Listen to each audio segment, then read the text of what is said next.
And that's how baby lions are made.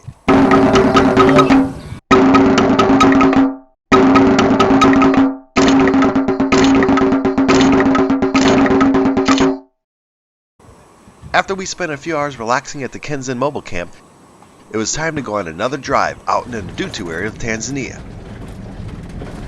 With the safari now covering 3 parks, I was determined to finally find a leopard. Right by our camp was a herd of wildebeest, and since they seemed pretty relaxed, we drove on.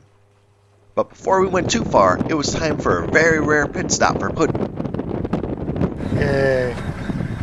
She's a happy girl. How's your experience? It's so rank. It's like a baby warthog died. Oh, that guy's peeing on a tree. Hey, dude. Hey, there's a bathroom. There's a bathroom. What the hell, man? What's wrong with people? What's wrong with society? We're just going crazy now. In the evening light, we continued our drive towards the lake to look for tracks. The lake was filled with flamingos. Africa is home to 2 species of these large birds, the lesser and greater flamingo. Flamingos are very social birds, and they can live in colonies in the hundreds or even thousands. Their large beaks help filter out the food from the dirt and water. They will often look for brine shrimp and algae to eat. As Puddin' looked at the birds, I scanned the ground, but only found hoofstock prints, no signs of a chewy.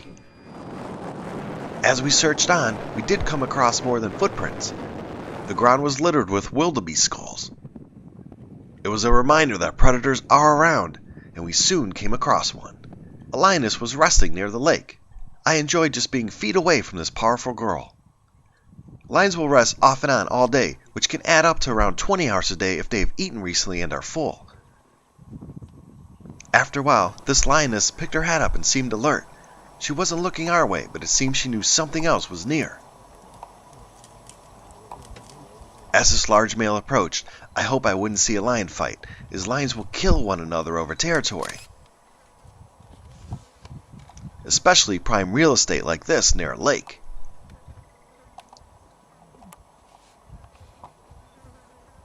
As I put the video recorder down and picked my camera up, I soon realized he wasn't a fighter, but a lover.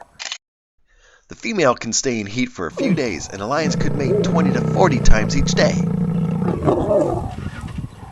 Each and every time lions can breed is so very important, as their populations are dropping fast due to the human population putting a strain on a few areas that wild lions now roam.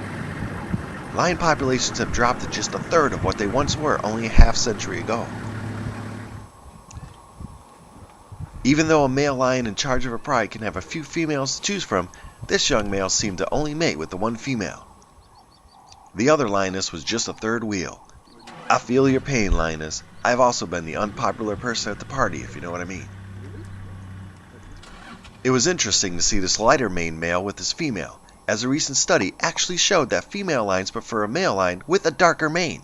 Some lions will have lots of black fur in their mane, and a report showed that lions that had this were often stronger and healthier.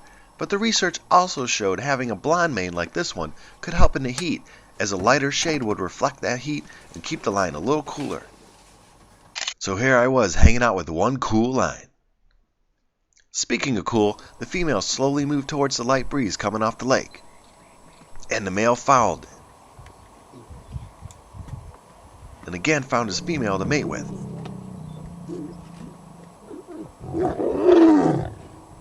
And again, she put him in his place. Everything comes at a price. Ain't love grand?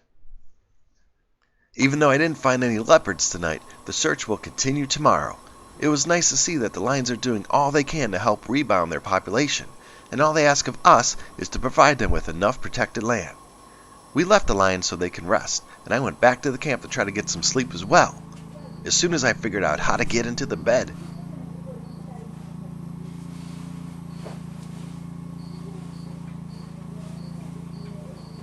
Forget it.